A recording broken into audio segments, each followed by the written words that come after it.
Portanto, eu vou falar, como Está disse tudo a bem. professora, está tudo bem, não é? Portanto, eu vou falar, como disse a professora, a apresentação está em inglês, que eu normalmente depois utilizo, gosto de poder utilizar noutras geografias, mas obviamente vou falar em português.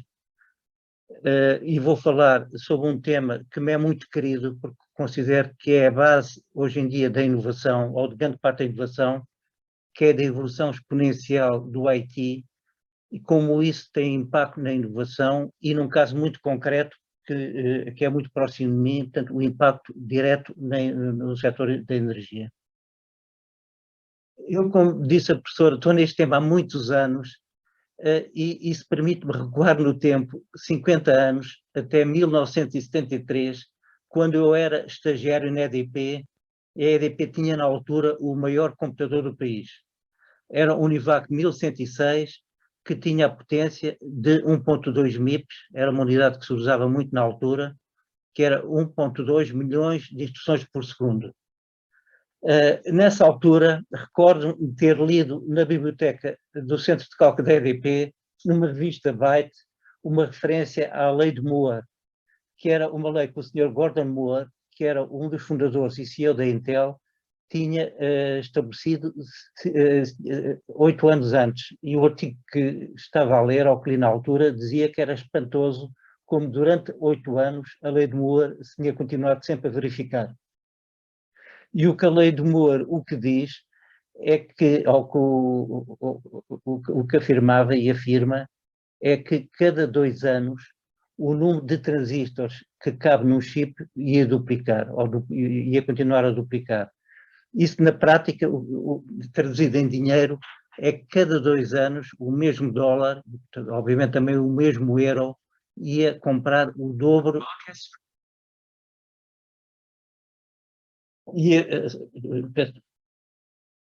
Ia comprar o dobro da capacidade de computação. Por telefone, ia comprar o dobro da capacidade de computação. O que é fantástico é que não ano a ano, mas com o passo de 2 anos, portanto, esta lei verifica-se até hoje. Os exemplos que eu tenho, portanto, é, por exemplo, do iPhone, portanto, e o último que eu ponho aqui é o 5S, porque é o último que se pode medir em MIPS, portanto, em MIPS, porque as outras arquiteturas já são demasiado complexas e medir a potência em MIPS já não faz muito sentido, que um iPhone tem potência de 600 MIPS. Reparem, quanto ao Univac 1106, que era 1.2, e eu na altura sentia, ainda sinto hoje em dia, que o Univac nos permitia calcular quase tudo.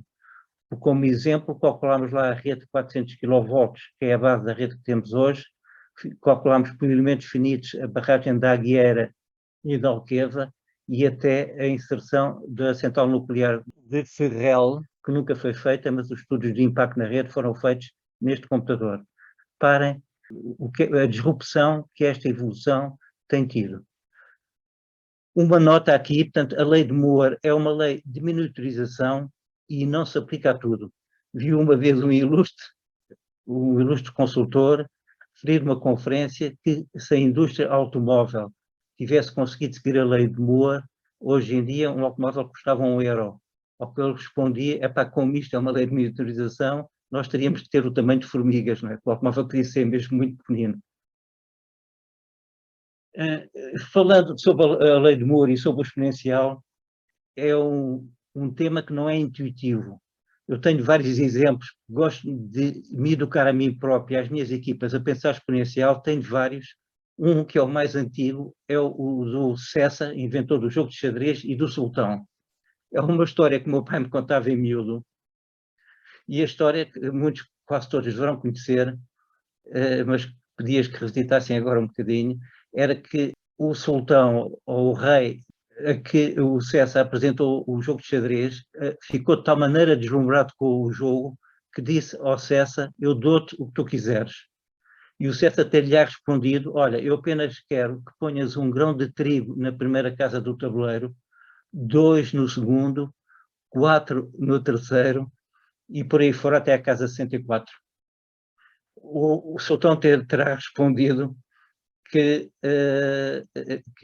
tu és muito modesto, então só queres isso, e pediu para irem aos celeiros buscar o trigo, e a dada altura percebeu que tinha sido enganado. E a história tem dois finais. Uma do meu pai é que ele mandou matar o Cessa, outra é que o Cessa permitiu que o rei pagasse as prestações e tornou-se o homem mais rico do mundo. Porque fazendo as contas e fazendo o preço do trigo a 200 euros por tonelada, portanto, o valor do trigo todo que o Cessa estava a pedir era 20 vezes o PIB da Europa hoje em dia. O poder do exponencial, portanto, é imenso e difícil de perceber. Reparem que dentro de 10 anos, se a lei de Moore se continuar a aplicar, e eu acredito, toda a gente diz que vai continuar, nós nem conseguimos compreender hoje em dia o que um telemóvel, por exemplo, vai conseguir fazer. Vai processar a inteligência artificial. Um conjunto de coisas que hoje em dia começam a aparecer vão ser feitas sem qualquer problema. Queria também fazer uma referência a software, porque o software também tem tido uma enorme evolução e podem-se fazer sistemas imensos com equipas muito pequenas. E eu gosto também sempre de referir esta frase ou esta ideia do Jeff Bezos, que foi o fundador da Amazon, como sabem, que ele dizia que tinha a regra das 2 pizzas. Quer dizer, se uma equipa precisa de mais 2 pizzas para o almoço, a equipa é grande mais. Eu também acho que as coisas, os temas mais complexos, em informática e noutras matérias, fazem-se normalmente com equipas muito pequenas. Na linha do que disse a professora, e é também uma frase que uso muito com as pessoas com quem trabalho, que são em grande parte engenheiros, é que, da mesma maneira que alguém que tenha um brevet de piloto e que se não fizer um número mínimo de horas, não fizer um número mínimo de horas por ano de voo, perde o brevet. Eu também digo às minhas equipas, se vocês não fizerem um número mínimo de linhas de código, se forem informáticos ou de outras contas, se forem engenheiros de outras matérias, deviam rasgar o diploma da vossa universidade, que a minha é o técnico. E, no fundo, um dos desafios que eu deixo aqui é que estes temas são interessantíssimos e hoje em dia é muito fácil manter-nos em aprendizagem permanente. Eu confesso que o procuro fazer. Depois, e agora fazer aqui, para lançar o tema do exponencial no IT e para tentar transmitir, tanto a importância que tem para a inovação e a referir o Gafanomics, que é a economia, portanto, é o modelo económico por trás da Google, da Apple, do Facebook e da Amazon. Isto é um termo que, segundo penso, foi estabelecido por uma empresa de consultores chamada Faber Novel, e eu vou utilizar 3 ou 4 slides na apresentação, que são adaptações de slides deles. E ver nova economia, novas regras, portanto, Gafanomics, relembrar que todos sabem que a Google, a Apple, a Facebook e a Amazon foram empresas que foram criadas numa garagem por 2 ou 3 pessoas, não há tanto tempo como isso, que hoje em dia são imensas. Portanto, elas tiveram em 2020 quase 1000 bis anglo-saxónicos de vendas, o que é 4 vezes o GDP português. E reparem que 3 delas, com exceção da Apple, que está um bocadinho a estabilizar, todas elas continuam com crescimentos exponenciais. E a nossa responsabilidade enquanto portugueses e nas nossas organizações é encontrar áreas que possam ter o tal crescimento exponencial que, como referi no princípio, como o exemplo do Cessa, e tenho outros, tem uma potência que nem se adivinha. Vou só aqui relembrar também que, com este modelo de crescimento, estas empresas são hoje em dia das maiores empresas do mundo, com exceção da Saudi Aramco. As 6 maiores empresas do mundo, entre as 6 maiores, estão 5 empresas que têm este modelo de negócio. E abaixo está a Alibaba, que também é uma empresa semelhante. Uma nota: fazem uma enorme faturação por empregado, estão presentes em todas as indústrias, e é um dos motivos porque me interessa este tema, porque elas começam a fazer incursões no setor de energia e de eletricidade, estão presentes em todos os setores da indústria, onde haja espaço para arbitrar e trazer tecnologia, eles vêm, e nós temos de saber responder. estão permanentemente a investir em startups e é o modelo que nós também procuramos seguir, quer dizer, de estar em capitais de risco à procura de apostas, e eles têm apostado muitíssimo bem, que apostaram nas empresas mais relevantes que existem no mercado, desde a Uber, à Instagram, à WhatsApp. Agora, o que é que os faz diferentes? Portanto, voltando ao que é que os faz diferentes, e é o que eu advogo, por exemplo, muito na EDP, portanto, em que neste momento estou a trabalhar já não como presidente da inovação, mas como consultor do Conselho de Administração. Advogo muito que nós deixemos de olhar para o nosso mercado apenas numa base geográfica dos países em que estamos, mas com os novos produtos que queremos lançar, pensemos no nosso mercado como o planeta Terra. Embora, e no fundo, neste momento a internet, com a consciência que a internet, de qualquer maneira, há de chegar a toda a população da Terra. Depois, há outro aspecto que eu considero também fundamental, é pensar que o nosso cliente não é apenas a pessoa ou a empresa à qual passamos uma fatura. Qualquer pessoa ou entidade que tenha o mínimo de relação connosco é um cliente nosso. E no caso dos GAFAs, eles consideram que é um cliente que tenha feito, no mínimo, um clique no site deles, e no qual tenham deixado de colocar um cookie, e a partir daí possam começar a seguir. E eu advogo imenso isso. Portanto, alguém então que já nos deu o e-mail e um contacto, já é um cliente muito estimado, e se lhe conseguimos depois fazer um upselling e vender qualquer coisa, então é um cliente que nos está a fazer desenvolver o negócio. E, portanto, é uma nova economia de gafanómicos, novas regras. O conceito de cliente é completamente diferente, é livre, ao qual damos coisas. Eu fui um dos primeiros utilizadores do Gmail, quando ele não estava aberto, estava em testes, e obviamente é um valor imenso que nos foi dado pela Google, mas que obviamente tem uma contrapartida para a Google, e a Google sabe muito usar, sabe extrair dele valor.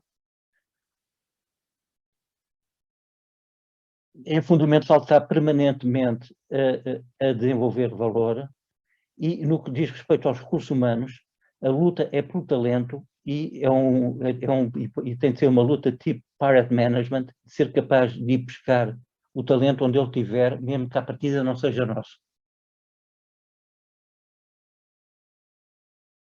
Aqui uma nota sem ofensa para os nossos amigos e colegas que, além de que são MBAs, portanto, estas empresas todas têm uma percentagem imensa de tecnólogos, de engenheiros, e valorizam muito, portanto, os geeks são super valorizados, põem os engenheiros quase sempre à frente dos MBAs. Outra nota que eu aprendi, das coisas que eu aprendi olhando para este modelo, e fiz aqui um mapa do hardware. Portanto, estas empresas permitem, em particular, que não gastaram ao longo da vida, nem gastam hoje, €1 ou $1 a mais, que são americanas, onde não é preciso. Portanto, não há espaço para pagar licenças de software, tudo utiliza open source, o open source é rei. Todo o software, ou quase todo o software que desenvolvem, eles próprios colocam em open source, o que nos dá a nós uma grande vantagem de conseguir aproximar-nos deles. Porque é que fazem isso? No fundo, para ir buscar mais talento. As pessoas, no fundo, quando vêm para as empresas, já conhecem, portanto, o software em que as coisas estão construídas. Se olharem, por exemplo, para a cloud da Google, quase todas as peças com que está feita é open source. E depois também no hardware, nunca gastaram $1 a mais. Um bom exemplo é o da Google, que começou com um conjunto de computadores velhos da Universidade de Stanford, debaixo de uma secretária, é o primeiro motor de busca. Depois já teve uma grande evolução com os corkboards, os computadores de cortiça, que eram placas compradas no supermercado, tiradas de computadores e montadas em placas de cortiça. No ano 2000 já tinham grandes centros de cálculo, mas eu nessa altura, que sempre tive muita proximidade com a IBM, ensinavam a IBM o que é que vocês acham das arquiteturas que a Google está a lançar, e ele respondia um bocadinho, e eles respondiam em tom um bocadinho paternalista, que, ó Vidigal, isso são arquiteturas do tipo Toys R Us. Hoje em dia são os melhores centros informáticos do mundo, com hardware desenvolvido por medida e continua a crescer. A Google, por exemplo, a semana passada, 22 de março, contratou um dos principais arquitetos da Intel para continuar a desenvolver os chips de que precisam. Portanto, é uma aposta imensa, fazer todo o software, fazer todo o hardware, não dar margens nem know-how neste espaço a terceiros. Aqui uma capa penso que do penúltimo Economist, não é o último, é o anterior, em que eles notam que nem tudo é fácil entre elas. Por exemplo, aqui 2 exemplos, sempre houve uma luta enorme entre elas, nomeadamente por cota de mercado, e esta a aumentar, por ideias, muita por talento e por produto. Tenho aqui 2 exemplos que o demonstram. Uma de 2007, queria aqui deixar uma nota, que portanto, a Google, que é muito mais recente que a Apple, sempre teve uma enorme admiração pela Apple, ao ponto de, inicialmente, o Larry Page convidou o Steve Jobs para ser o primeiro CEO da Google, o que ele, obviamente, não aceitou, porque a Apple já era muitíssimo maior.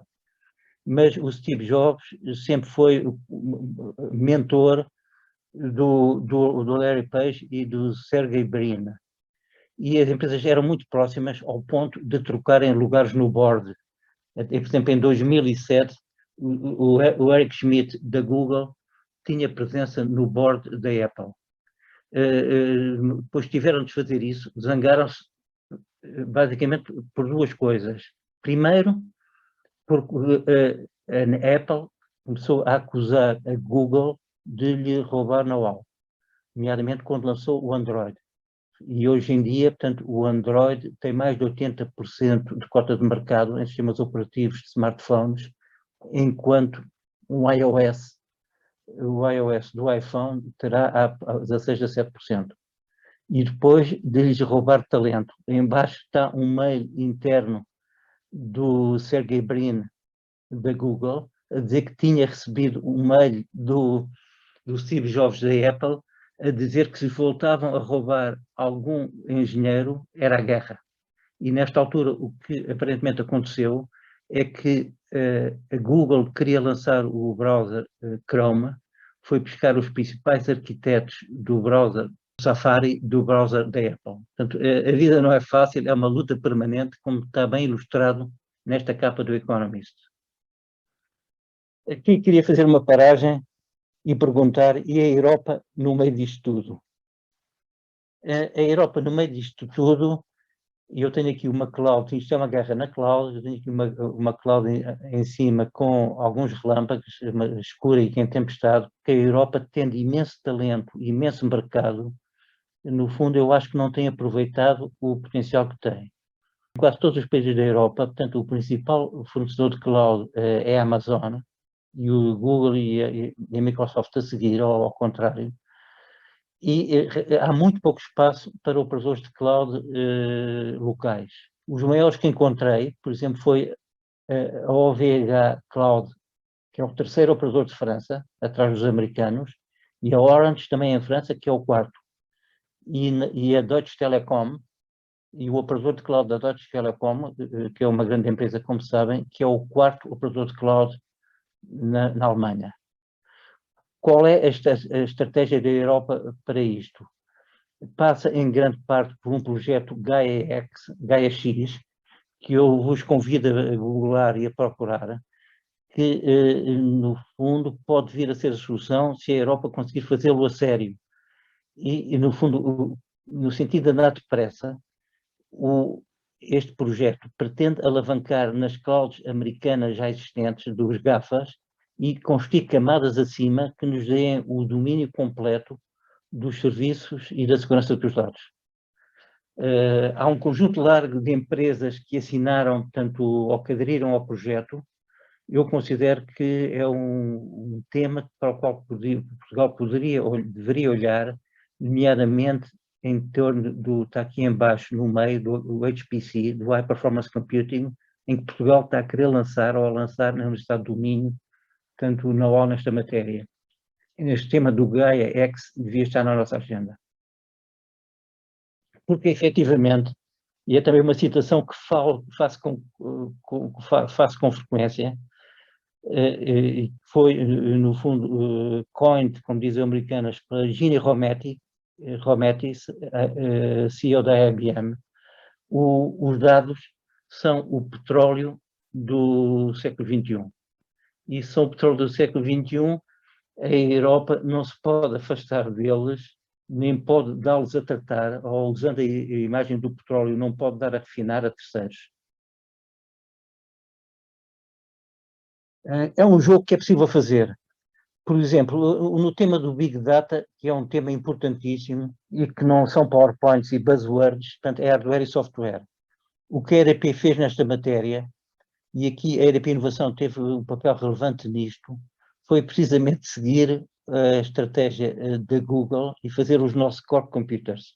E em 2014, por exemplo, utilizando um conjunto de laptops antigos que iam ser desmantelados, construímos um cluster Hadoop de 46 nós, que ainda hoje funciona perfeitamente.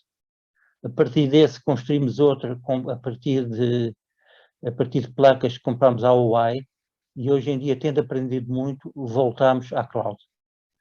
Hoje em dia, portanto, eu advogo imenso na EDP, acho que o novo jogo, o que foi há 5 ou 6 anos, portanto, o Big Data, é hoje a inteligência artificial e a inteligência artificial e o Deep Learning, e o Deep Learning, em grande parte, para poder escalar, para poder ser big, como é o Big Data, utiliza tipicamente GPUs, portanto, os processadores de jogos dos computadores, e o que eu estou a advogar na EDP é que nós, neste momento, devemos, como fizemos no passado, voltar a construir um cluster nosso, este de GPUs. Porque qualquer dos fornecedores de cloud oferece GPUs, mas são caríssimos. E quando são caríssimos, as pessoas têm medo quase de os utilizar, que vai desaparecer no departamento uma fatura de milhares ou dezenas de milhares de euros. E um cluster de GPUs muito potente constrói-se por 80 mil euros e a partir daí põe-se à disposição da organização que perde medo de trabalhar com eles e, como eu também gosto de dizer, aprende a fazer as cócegas na barriga. É um desafio que, se calhar, que o LNEC podia pensar, com tanto talento, construir um cluster de GPUs e o software todo corre em cima, tipicamente é TensorFlow, portanto é gratuito, há um espaço imenso de aprendizagem, é o que estão a fazer as empresas, mesmo as que à partida não parecem ser da cloud, como a Uber. A Uber tem um desenvolvimento imenso de Deep Learning e o que tem dito é que quer pôr Deep Learning na secretária de todos os trabalhadores. Eu, que sou bastante evangelista destes temas, digo na EDP, nós vamos colocar Deep Learning na secretária de todos os nossos colegas. E depois, aqui, outro exemplo que gosto muito é do Satya Nadella, que é o CEO da Microsoft. A Microsoft, numa dada altura, estava a ficar para trás, face aos GAFAs. Eu recordo de, por essa altura, portanto, há uns anos, ter ido visitar uns amigos meus, portanto, a Seattle, à sede da Microsoft, e eles me terem dito, epá, tu não fazes ideia, a Microsoft vai lançar centros informáticos iguais ou maiores que os da Google e da Amazon. E eu confesso que disse para mim próprio, lá estão estes a contar histórias. Foi verdade. Portanto, a Microsoft hoje em dia tem centros informáticos em todo o mundo que competem com os GAFAs e está-se a colocar, portanto, em segundo lugar, portanto, entre os fornecedores de serviços cloud. E se repararem, os nossos colegas da Microsoft têm frequentemente stickers nos computadores que é Microsoft Loves Open Source.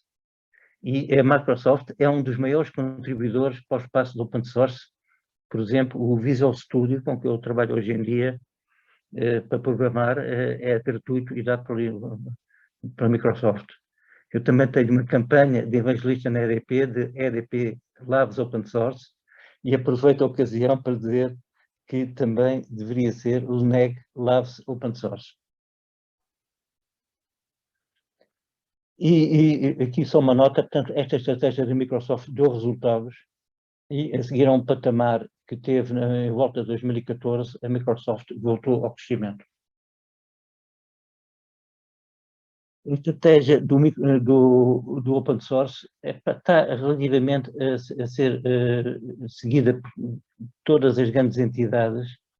A própria EDP tem vários softwares que desenvolveu e que estamos a querer colocar, portanto, em open source.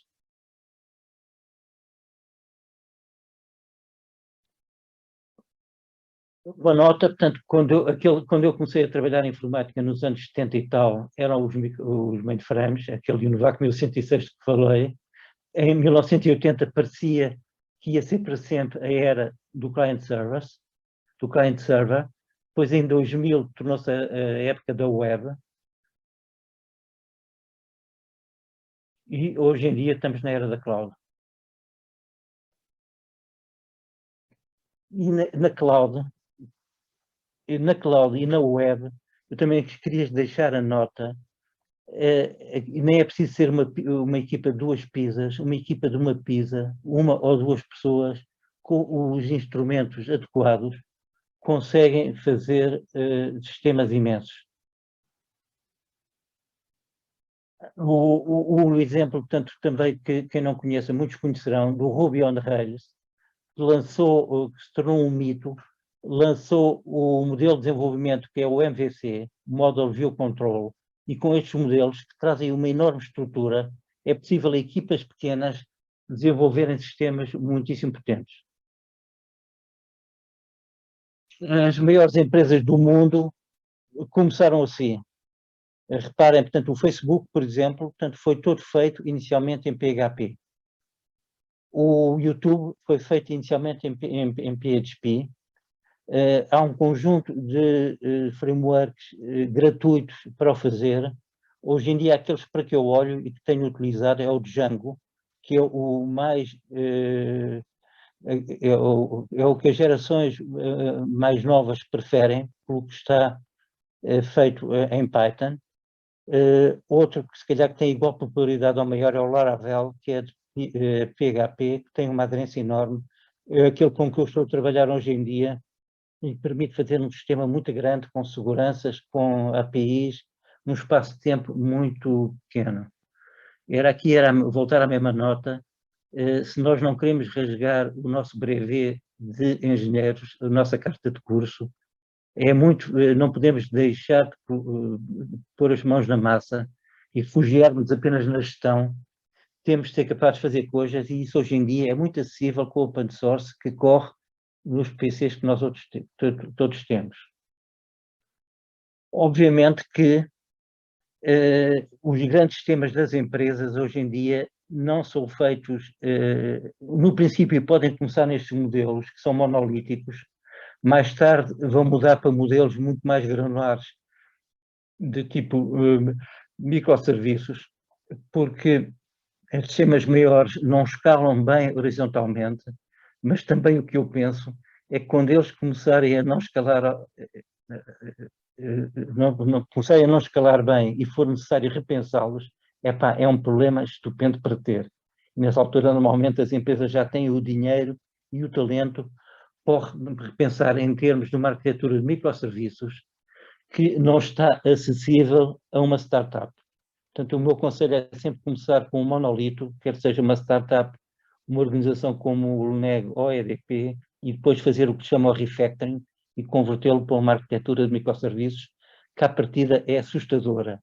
Eu tenho aqui, portanto, um snapshot que fiz do sistema da Netflix, que isto é um vídeo dinâmico que eles publicaram no YouTube, de como os microserviços se mexem no tempo, que é de tal maneira incontrolável que eles, para terem algum domínio sobre ele, inventaram o que chamaram o de Chaos Monkey, que é um processo que eles chamam o Chaos Monkey, que aleatoriamente deita abaixo microserviços para garantir que o sistema se mantém resiliente. Eu não sei onde é que isto vai cair, portanto, para ir verificando que isto se aguenta mais ou menos, eu próprio vou deitar abaixo microserviços para verificar que o sistema resiste e que não me vai parar na altura mais crítica.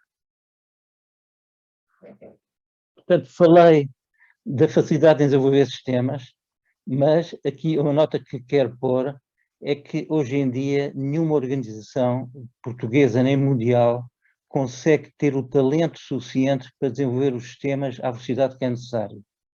E quase todas as empresas têm adotado um modelo que é o modelo de Open Data e de Open API. As APIs, portanto, são as formas de aceder, portanto, à informação de sistemas, e olhando aqui uma linha do tempo, portanto, a Salesforce tornou-se famosa por ter lançado em 2000 APIs próprias que permitiam a empresas externas desenvolver sistemas em cima delas. A EBA fez o mesmo no mesmo ano, depois a Amazon, a Flickr, que é de fotografias, também. Eu com a Flickr, com as APIs da Flickr, trabalhei há muitos anos com um fim um bocadinho inconfessável, que era de pôr likes em algumas fotografias de outros, para eles porem na minha de forma automática e não ter de estar a olhar para aquilo permanentemente. A Google Maps, todos nós sabemos que tem. A BBVA tornou-se famosa por isso, e eu deixo aqui o desafio ao LNEG, que tenha um igual na EDP, de lançar um marketplace de APIs neste ano de pandemia, 2021. A LNEG tem com certeza informação interessantíssima dentro, que para ter valor tem de estar atualizada e online, e era uma forma interessante de ajudar as startups a arrancar. O BBVA fez isso, lançou uma sandbox, lançou um mercado de APIs numa sandbox. Uma sandbox, portanto, é uma expressão informática, portanto, é uma zona, naquele sandbox onde os miúdos brincam no parque infantil sem se aleijarem, e é uma zona reservada nos sistemas das empresas, permitem às startups e a quem queira desenvolver ter acesso à informação existente, mas sem pôr em causa os sistemas, nem informação crítica, nem informação confidencial. São mockups de informação real, não está ligado com os sistemas internos da empresa, mas respondem estritamente aos requisitos técnicos que os sistemas da empresa necessitariam um dia que esses sistemas venham a ser ligados a eles. Portanto, falei muito já em IT, agora ia passar para a indústria, e estou a ver que me estou a alargar no tempo, ia pegar na indústria da energia, na indústria da eletricidade. Está também a mudar enormemente, porque ela também tem desenvolvimentos exponenciais. Há empresas a fazer política de avestruz, a EDP não faz. E, por exemplo, nós acreditamos, portanto, que as áreas onde se aplica o exponencial neste momento é nos painéis fotovoltaicos e nas baterias, que têm desenvolvimentos com curvas de aprendizagens da ordem dos 20%, com perspectiva de continuarem no futuro.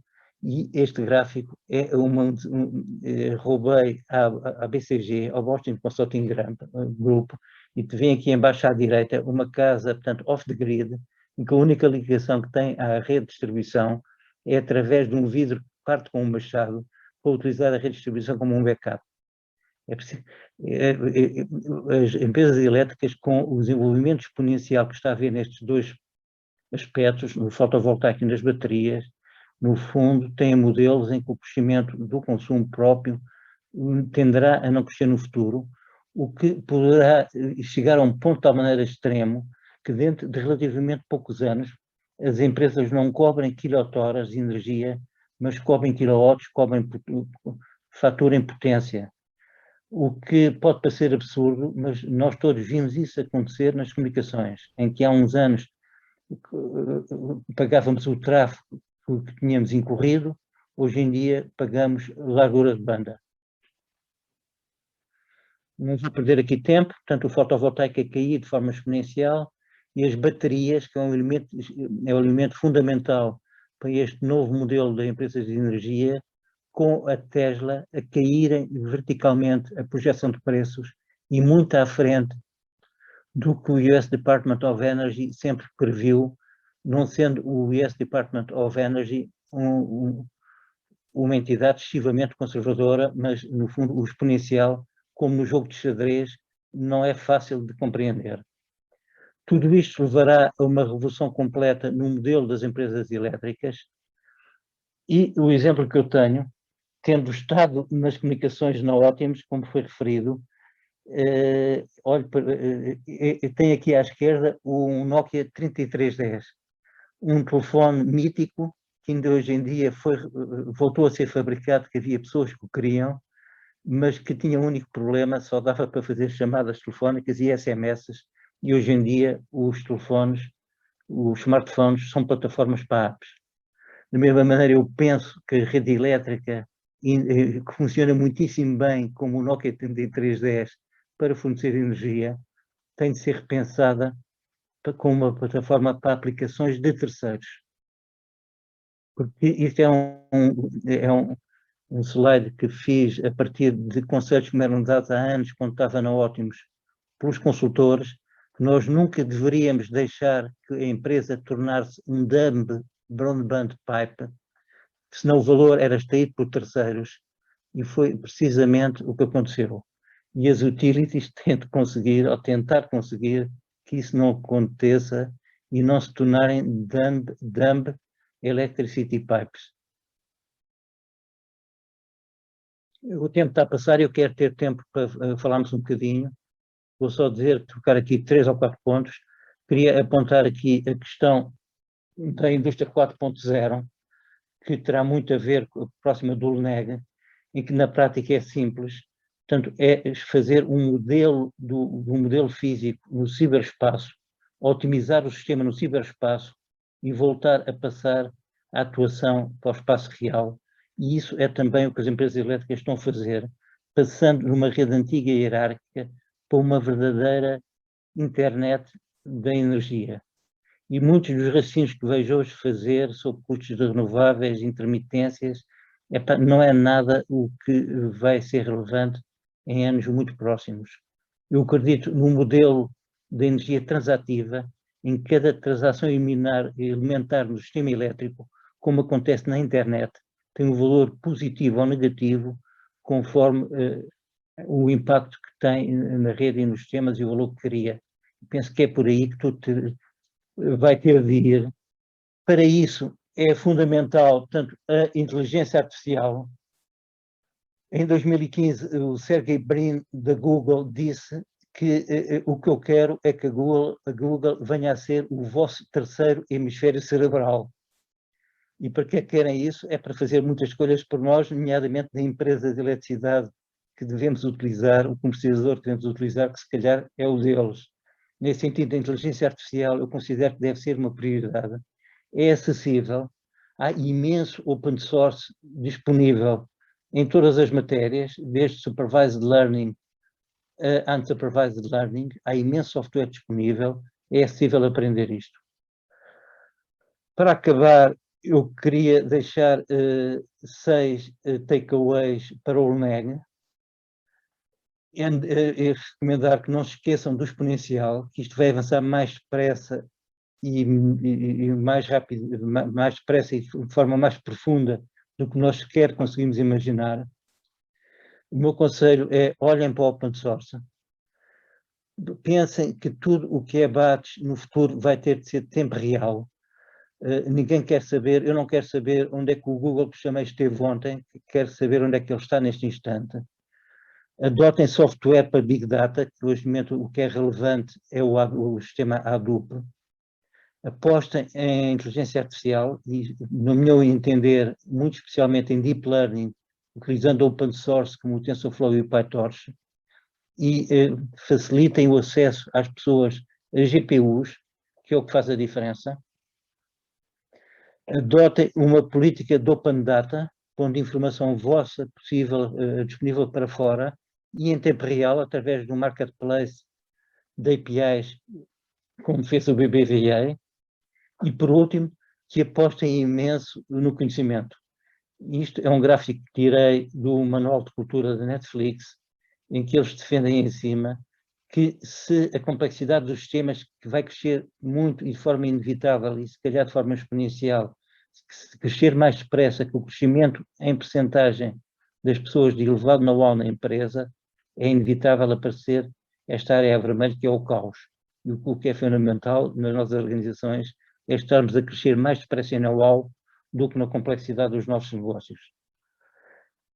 Mesmo para o último slide, era dizer que as utilities e todas as organizações vão ter de mover-se de entidades capital intensivo para entidades intensivas em conhecimento, e uma citação do Satya Nadella da Microsoft, que all companies are software companies, every company is a software company. Portanto, o software está por trás de tudo, os nossos modelos de negócios são software. E ficava por aqui e estou a dispor para perguntas.